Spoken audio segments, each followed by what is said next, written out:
Yes, Kenya. Tamu sana, yes. In this video, just as I did promise in our earlier video, I want us to have a look at Raila's Kamkunji rally and why I believe the rally was a big success and Raila clearly outsmarted William Samoei Ruto. Before digging deep into that, let's listen to this. Viongozi wa upinzani sasa wanasema kuwa hawamtambui William Ruto kuwa rais wa Kenya. Katika mkutano wa kisiasa katika uwanja wa Kamkunji hapa Nairobi, kinara wa Azimio Raila Odinga ametaka ukaguzi wa sava za IEBC ili kubaini mshindi halisi wa uchaguzi mkuu wa mwaka jana. Stephen Leto anatuarifu zaidi. Kinara wa Azimio Raila Odinga alitua uwanjani JKIA mwendo wa saa 6 alasiri kutoka nchini Afrika Kusini na kufululiza moja kwa moja hadi uwanjani Kamkunji. Katika hotuba yake kwa umati uliofika kumsikiza, Odinga alisema muungano wa Azimio haumtambui William Ruto kama rais. We cannot and will not recognize the Kenya Kwanza regime, and we consider the Kenya Kwanza government illegitimate. We don't recognize Mr. William Ruto as the president of Kenya. Mjue tuko hapa sababu uchaguzi haukufanyika kihalali.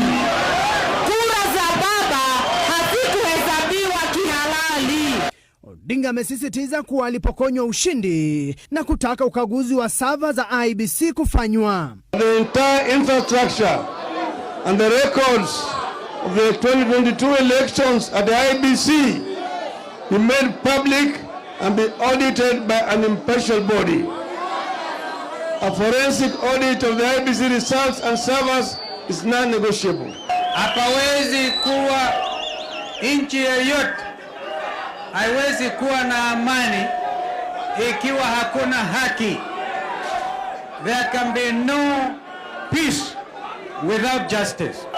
Raila alimchida Ruto Kiambu, alimchida Ruto Nyeri, alimchida Ruto Kirinyaga.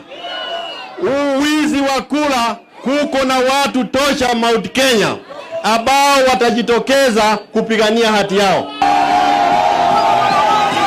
Odinga na viongozi wengine wa Azimio aidha walimrushia vijembe naibu rais Rigathi Gachagua kufuatia matamshi yake hapo jana dhidi ya Odinga. Anaitisha yeye ni mtoto wa Maumau. Ni mtoto wa Maumau. Kwanza nataka kuambia yeye alikuwa hajazaliwa. Yule ambaye alitetea Maumau na kutoa Maumau kwa jela ni Jaramogi Oginga Odinga. Odinga aidha amesema hataki handisheki na Ruto. Wameitisha mimi ati yo jamani, watu ambao wanapenda mambo ya kufanya maandamano, ati wanataka handshake, sijui nini. Nasema hapa leo sitaki mambo ya handshake. Mkutano wa Kamkunji umeonekana kupandisha nyusi joto za kisiasa nchini, huku Odinga akitangaza kufanya mkutano mwingine wa hadhara uwanjani Jakaranda Jumapili ijayo. Stephen Leto. Yes. Those are some of the events that transpired during the whole tour. So, why do I believe the rally was a big success and Raila clearly outsmarted William Samoei Ruto? The first reason, before the rally, William Ruto's government was issuing threats that they were going to deal with Raila Odinga. That was a clever strategy by William Ruto to blackmail Raila Odinga and to threaten his supporters, maybe not to turn out for the rally. Raila and his team did turn out for the rally, and Raila supporters turned out in their thousands. They never allowed themselves to be blackmailed or to be threatened. On that, Raila clearly outsmarted William Ruto. They never played into William Ruto's tricks of threats and blackmail.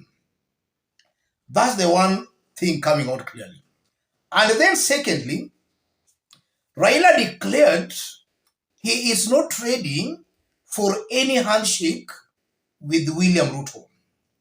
That was a very smart move in that it kills the notion William Ruto and his team were creating that Raila was very desperate for a handshake with them.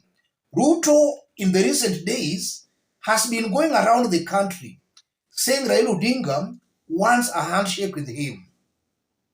Raila made it very clear he is not interested in any handshake with William Ruto. I tend to believe that now rests that propaganda William Ruto and his team were using to portray Raila as disparate. And also the remarks by Raila Odinga that he's not ready for a handshake with Ruto, I also believe resonates very well with his supporters. Because looking at Raila supporters from their remarks and from their actions, they are not very ready for Raila to have a handshake with William Samoei Ruto. Because in the event Raila has a handshake with William Ruto, Raila will not be able to check William Ruto's government. And that can turn, or rather can augur very negatively for Raila's political career, going by what happened when he had a handshake with Uhuru Kenyatta. Raila was not Raila was not able to criticize Uhuru Kenyatta's government. And that might have worked against him on the ground. So Raila supporters are not interested in him having any handshake with the government. Let him put the government on check. Because if he does that, he is just building his political ground.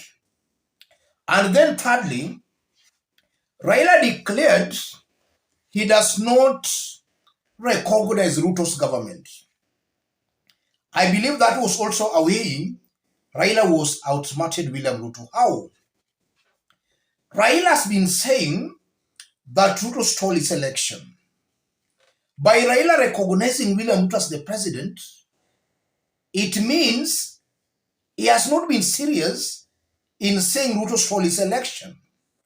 But now upon Raila declaring that he does not recognize William Ruto's government is an illegitimate government, confirms to his supporters and Kenyans that is actually serious in saying Ruto stole his election. And that can also help in stopping William Ruto from making inroads into Raila's traditional support basis. Because I naturally believe that the more friendly Raila is to William Ruto's government, the easily William Ruto can make inroads in Raila's strongholds.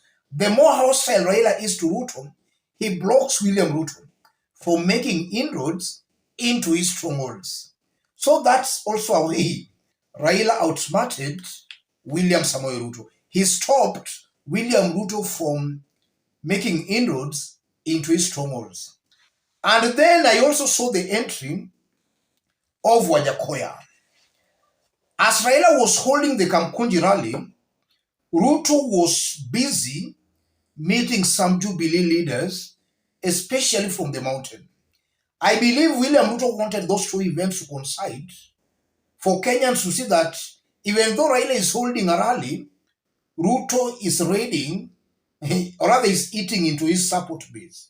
Those who are supporting Raila are now supporting Ruto.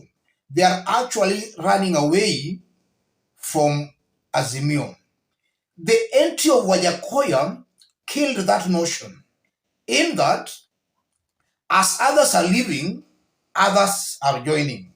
And that was a very clever move by Raila Odinga. And also Wajakoya, the mere fact that he was seen in Raila's rally can also confirm that Wajakoya has studied the ground. He knows the ground is pro-Raila Odinga. So Wajakoya wants to identify with the side that the ground is supporting. That also created that notion. And finally, as I conclude, Raila also announced that on Sunday 28th this month, they will be holding another rally at Jacaranda grounds. That was also a very smart move by Raila Odinga, in that now is giving his supporters clear directions. We are now in Kamkunji. We are heading to Jacaranda grounds, and that can build negative sentiments against William Ruto's government. And that's also helping in Raila Odinga exposing the weaknesses of William Ruto's government. In that as temperatures rises, Kenyans will now see William Ruto's government negatively.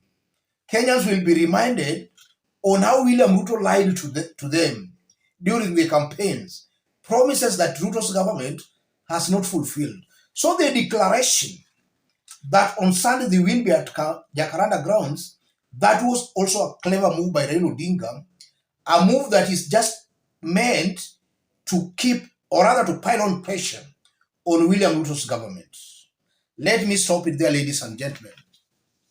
Just as I did indicate when we were starting, if you are watching us, but you have not yet subscribed, subscribe, give this video a like.